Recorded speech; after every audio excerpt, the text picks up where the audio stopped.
नमस्कार विद्यार्थी मित्रांनो, सर्व पालकांनाही नमस्कार. आपण 15 ऑगस्टपासून नवोदयचे फ्री क्लास चालू केलेले होते. तर ते क्लास आपण चालू केलेले आहेत. 16 तारखेपासून म्हणजे आजपासून आपले हे जे क्लास आहे हे नियमितपणे सकाळच्या सत्रामध्ये आपण चालू केलेले आहेत. ऑफलाईन आणि ऑनलाईन दोन्ही पद्धतीने आपले क्लास चालू आहेत, बरोबर नाही.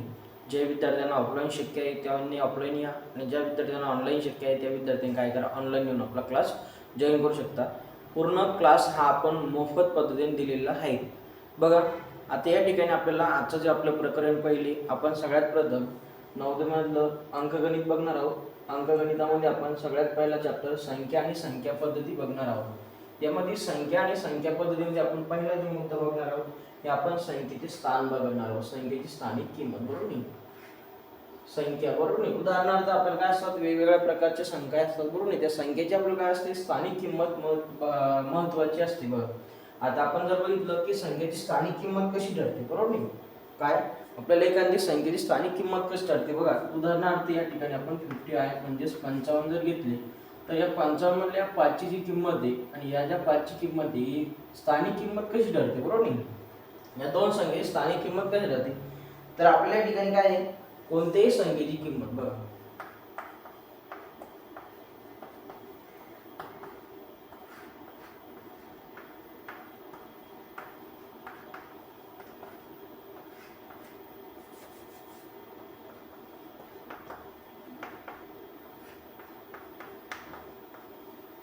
तिच्या स्थानावरून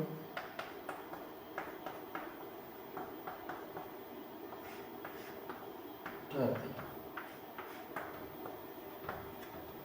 तर संख्या कोणती असो, एक अंकी असो, दोन अंकी असो, लहान असो, मोठी असो, तर त्या संख्येची किंमत असते.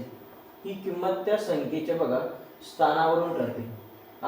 तुम्ही ज्या पद्धतीने सांगितलं, बरोबर नाही, संख्येची स्थानिक किंमत. तर तुम्ही काय करा, एक अंकी घ्या, दोन अंकी घ्या, तीन अंकी घ्या, चार अंकी घ्या.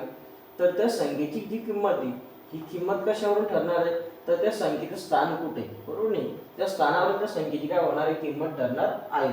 आता उदाहरणार्थ आपण या ठिकाणी जर एक घेतलं, ही एक अंकी संख्या आहे. या संख्येची जी स्थानिक किंमत आहे ही आपल्याला काय ठरणार आहे, एकच ठरणार आहे, बरोबर नाही. परंतु आपण याच्या जागीच आपण जर 11 घेतली, बरोबर नाही, तर या 11ची किंमत या ठिकाणी बदलणार आहे, बरोबर नाही. आता हे सुट्टे पैसे झाले आपण जसं 1 रुपया, बरोबर नाही. आता या ठिकाणी याची बघा, याची जी किंमत आहे ही 1 रुपया राहणार आहे, आणि हा जो 1 आहे याची किंमत किती होणार आहे, या ठिकाणी 10 रुपये होणार आहे, बरोबर नाही. किती रुपये होणार आहे, 10 रुपये.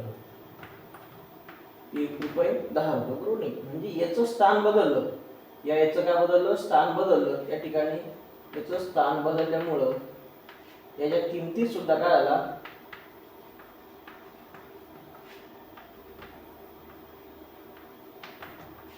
बदल झाला.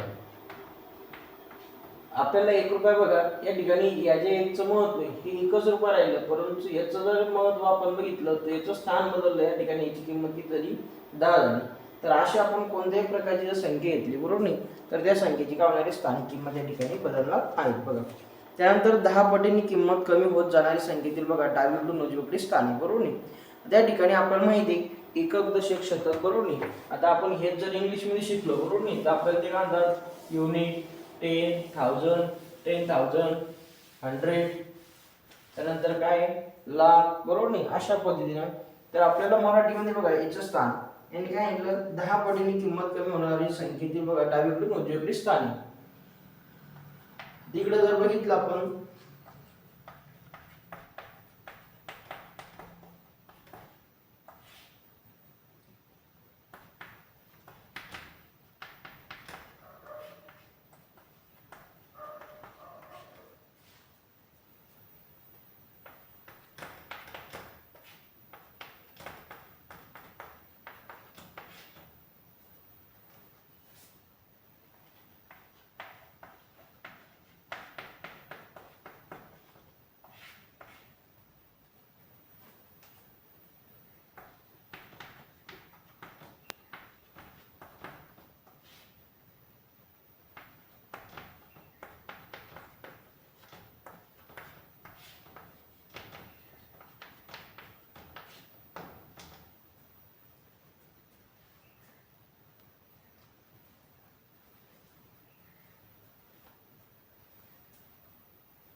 आता ह्या ज्या संख्या आहे बघा, आपल्याला या ठिकाणी काय सांगितलं, 10 पटीने किमतीत कमी होत जाणारी बघा संख्येतील डावीकडून उजवीकडे स्थाने. बघा 10 पटीने किमतीत कमी होत जाणारी या ठिकाणी आपण जर बघितलं संख्येतील डावीकडून उजवीकडे स्थाने. आता आपण जर बघितलं तर ह्या जे काही डावीकडून आपल्याला काय होतं की याच्यामध्ये 10 पटीने किमतीत काय होते, कमी होत जाते. परंतु तीच आपण जर बघितलं 10 पटीने त्यात काय होते, वाढ सुद्धा होत असते. तसे उदाहरणार्थ या ठिकाणी एकक आहे बरोबर. एकक म्हणलं की 1 आहे. या ठिकाणी दशक म्हणलं की आपण काय होतो, 2 घेतो. शतक, हजार, 10,000, लक्ष, दशलक्ष, तर कोटी, 10 कोटी बरोबर नाही. आता याची की संख्या आहे बरोबर नाही, प्रत्येक ठिकाणी आपण काय केला, एक एक ही संख्या घेतली. परंतु या एकचं आपण जर बघितलं तर प्रत्येक ठिकाणी स्थान बदलतं. स्थान बदलली या एकची काय होते, किंमत बदलते. आता आपण जर बघितलं या सुट्टा या ठिकाणी काय होते, एकची किंमत एकच होते. हा जो एक आहे बरोबर नाही, हिची किंमत या ठिकाणी काय होते, 10 होते. याची जर बघितलं आपण या ठिकाणी 100 होते. याची किती होते या ठिकाणी 1000 होते. त्यानंतर याची जर बघितली आपण या ठिकाणी तर या ठिकाणी याची 10,000 रुपये काय होते, किंमत होते. त्याच ठिकाणी आपण याचं जर बघितलं, या एकचं जर बघितलं आपण तर त्या ठिकाणी याचं काय होतं, 1,00,000 रुपयाची किंमत होते. या ठिकाणी याचं जर बघितलं आपण तर याची 10,00,000 रुपये या ठिकाणी याची काय होते, किंमत होते बघा.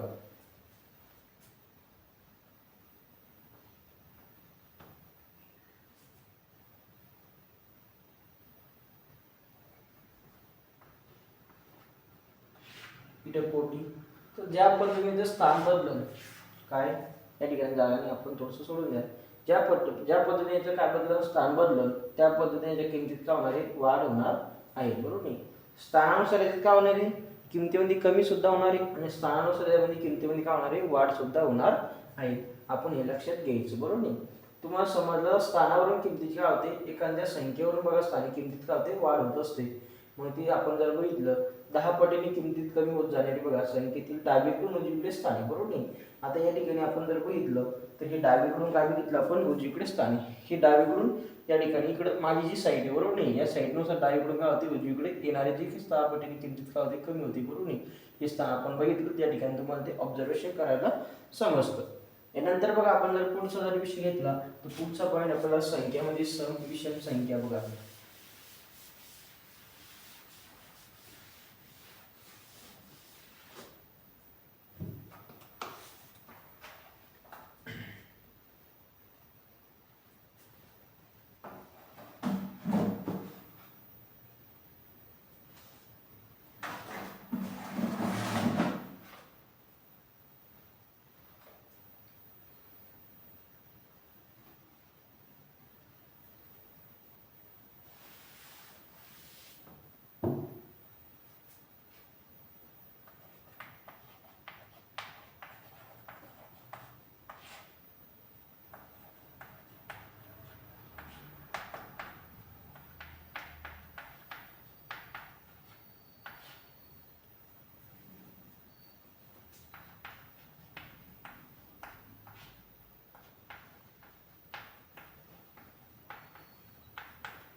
हे 4 प्रकारचे आपण काय करायचं, संख्या बघायचं आहेत बरोबर नाही. आता या संख्या तुम्हाला यापैकी अगोदर माहित आहे बरोबर नाही.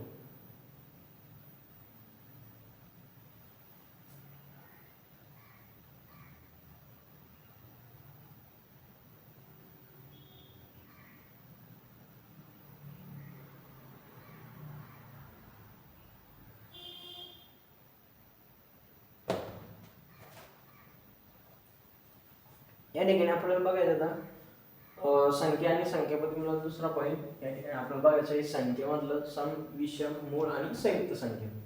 आता सम संख्या म्हणजे काय तुम्हाला माहिती आहे बरोबर नाही, ते काही तुम्हाला सांगायचं काम नाही बरोबर नाही. आपण जर बघितलं सम संख्या म्हणजे काय, की सम संख्या कशाला म्हणल्या जातात बरोबर नाही. आता तुम्हाला माहिती ज्या संख्येला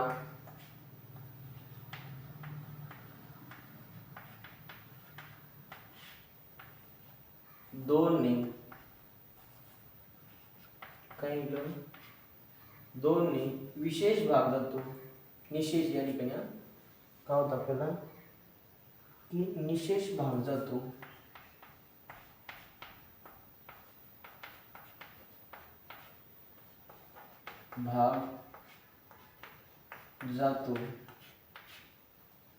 व बाकी शून्य उरते।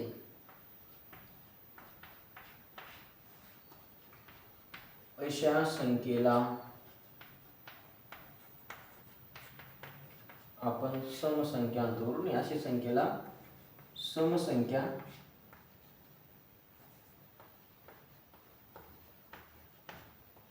म्हणतात।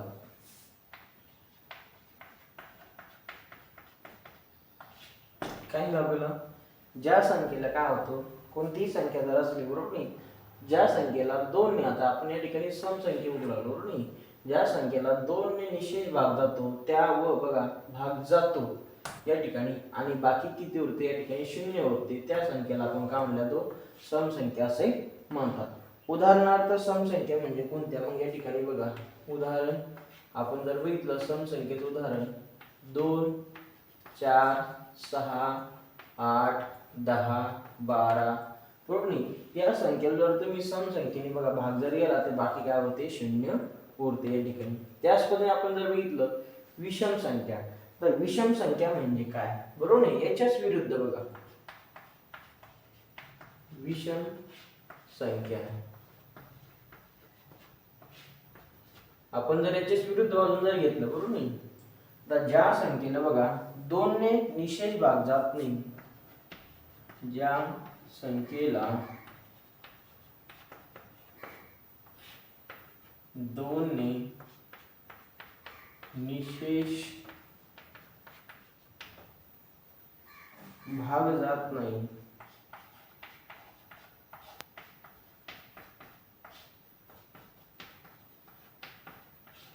व बाकी एक उरते अशा संख्येला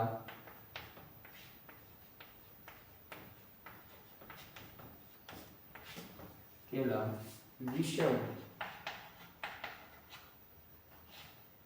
अशा संख्येला काय म्हणतात, विषम संख्या म्हणतात।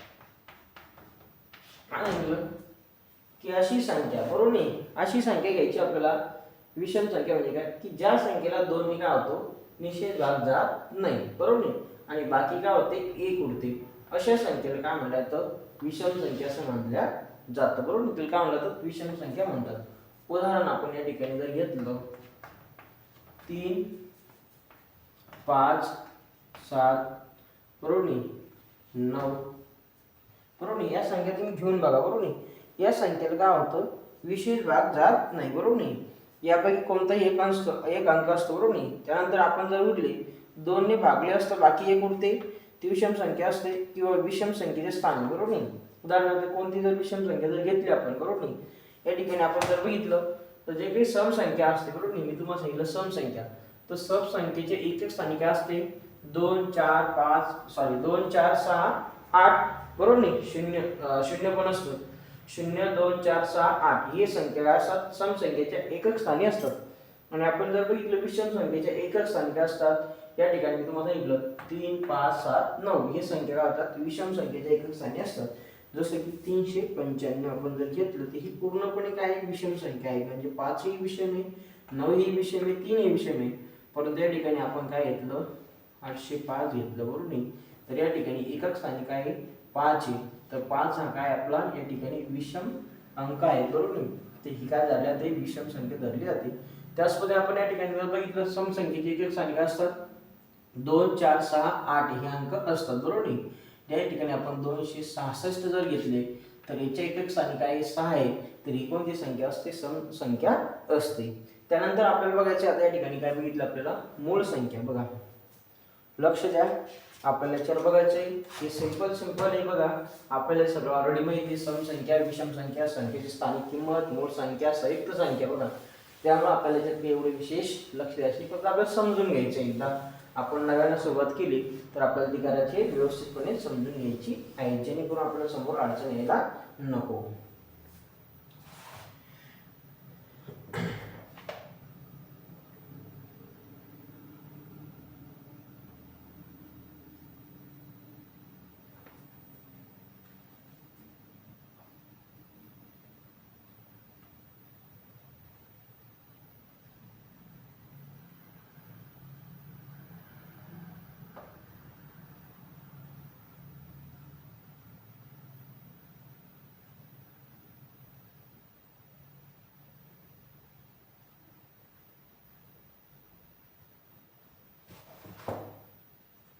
बघा आता मूळ संख्या या ठिकाणी आपण जर बघितलं, मूळ संख्या, तर मूळ संख्या म्हणजे काय?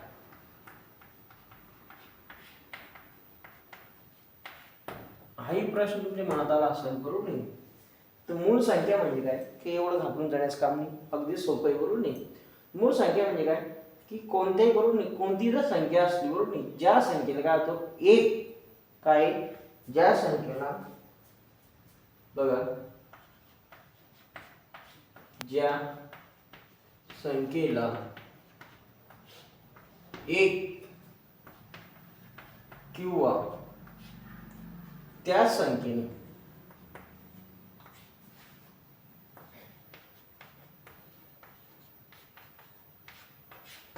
भाग जातो,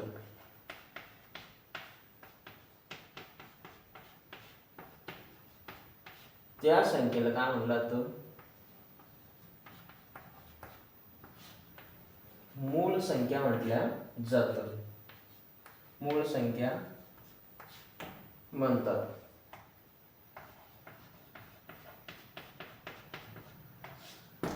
ओके, की काय नाही आपल्याला की ज्या संख्येला एक किंवा त्या संख्येने काय होतो भाग जातो, त्या संख्येला काय म्हणलं तर मूळ संख्या म्हटलं जातं. अन्यथा दुसऱ्या कोणत्याही संख्येला त्या संख्येला काय होत नाही, भाग जात नाही. आपण जर लक्षात घेतलं, बघा आता या ठिकाणी मी तुम्हाला मूळ संख्येचे काय होतं उदाहरण देतो, बरोबर नाही?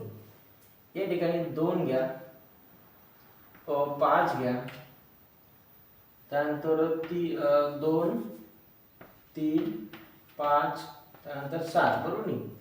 या जर संख्या घेतल्या, बरोबर नाही, तर या संख्येला काय होतं, या संख्येने किंवा एक ने काय होतं भाग जातो, अन्यथा दुसऱ्या कोणत्याही संख्येने भाग जात नाही. विषय दुसरी खास बात म्हणजे बघा या ठिकाणी 2 आहे, बरोबर नाही? 2 ही काय एकमेव समसंख्या आहे मूळ संख्येमध्ये. बघा 2 ही काय की एकमेव काय समसंख्या आहे, समसंख्या आहे.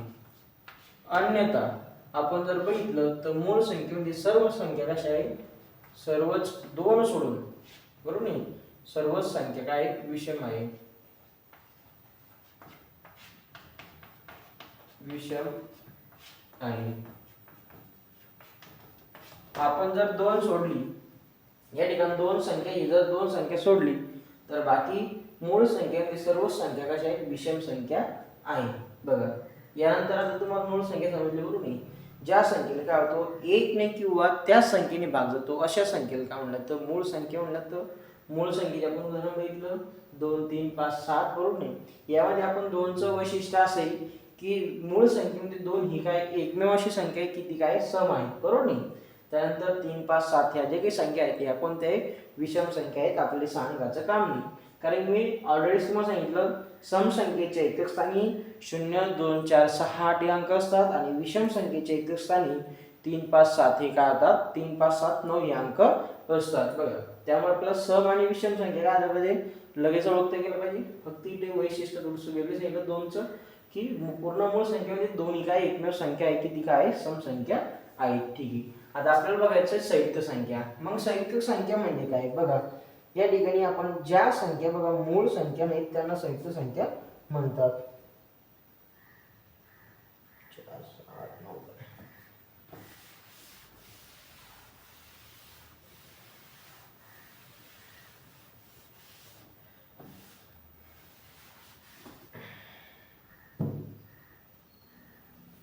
या ठिकाणी आता संयुक्त संख्या म्हणजे काय,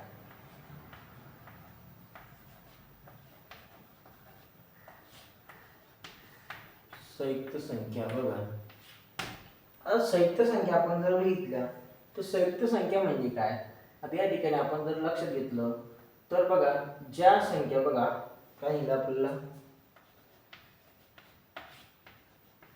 ज्या संख्या मूळ नाही, ज्या संख्या मूळ संख्या नाही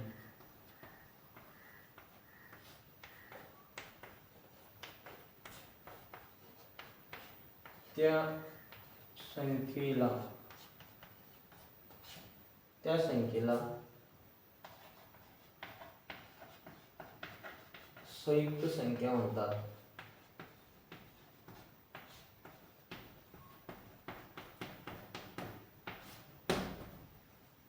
या ठिकाणी आपलं उदाहरण जर बघितलं 4 6 8 9 बघा 4 6 8 9 10 नाही बघा की ज्या संख्या काय नाही आपल्याला संयुक्त संख्या म्हणजे काय, बरोबर नाही. तर संयुक्त संख्या म्हणजे काय, ज्या संख्या मूळ संख्या नाही, बरोबर नाही. मूळ संख्या आपण बघितलं, मूळ संख्या म्हणजे काय की ज्या संख्येला काय होतो एक किंवा त्या संख्येने भागलं तिला काय म्हणतात तर मूळ संख्या. तर मग आपल्याला काय करायचं, मूळ संख्या सोडून, बरोबर नाही, ज्या संख्या मूळ नाही त्या संख्येला काय म्हणतात संयुक्त संख्या म्हटल्या जातं, बरोबर नाही. उदाहरणार्थ या ठिकाणी तुम्हाला दिलेले 4 6 8 9 10 12 बरोबर नाही, या संख्या काय संयुक्त संख्या म्हणून ओळखल्या जातात. दुसरा एक प्रश्न आहे बघा, एक ही संख्या बघा, आता आपण जर बघितलं एक ही मूळ संख्याही नाही तसेच ती संयुक्त संख्याही नाही, शून्य ही संख्या बघा धनही नाही अथवा ऋणही नाही, बरोबर नाही. या ठिकाणी बघा आपल्याला एक आहे, बरोबर नाही, एक ही संख्या बघा मूळही नाही, बघा काय आहे एक ही संख्या मूळही नाही, बघा मूळ संख्या नाही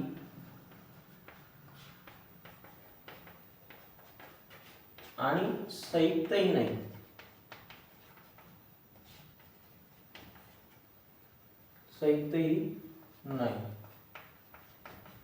आणि शून्य ही संख्या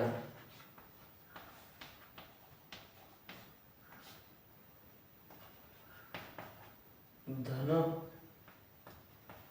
ही नाही आणि ऋणही नाही. बघा एक ही संख्या मूळही संख्या नाही आणि संयुक्तही संख्या नाही, एक आपण जर बघितलं ती मूळही नाही आणि संयुक्तही नाही. त्यानंतर शून्य जर बघितलं आपण, शून्य ही संख्या धनही नाही आणि ऋणही नाही, बरोबर नाही. तर अशा पद्धतीने विद्यार्थी मित्रांनो आपण आजचा टॉपिक बघितलाय संख्या आणि संख्यापद्धती. आपण बघितलं संख्येची स्थानिक किंमत, त्यानंतर आपण जर बघितलं संख्यामध्ये सम विषम मूळ संख्या आणि संयुक्त संख्या, अशा पद्धतीने आपण एवढे मुद्दे बघितले आहेत. तर आपण उद्याच्या लेक्चरमध्ये काय आणखी मुद्दे बघू, महत्त्वाचे मुद्दे, बरोबर नाही, सम विषम संख्या आणखी त्यात थोडंसं आपण स्पष्टीकरण बघू. तर आजचा व्हिडिओ तुम्हाला कसा आवडला, आजचा लेक्चर तुम्हाला कसं वाटलं, बरोबर नाही. लेक्चर जर आवडला असेल तर नक्कीच लवकर आपल्या क्लास जॉईन करा आणि त्याचबरोबर आपल्या चॅनलला सबस्क्राईब करा आणि शक्य होईल तेवढा व्हिडिओ काय करा शेअर करत चला. धन्यवाद.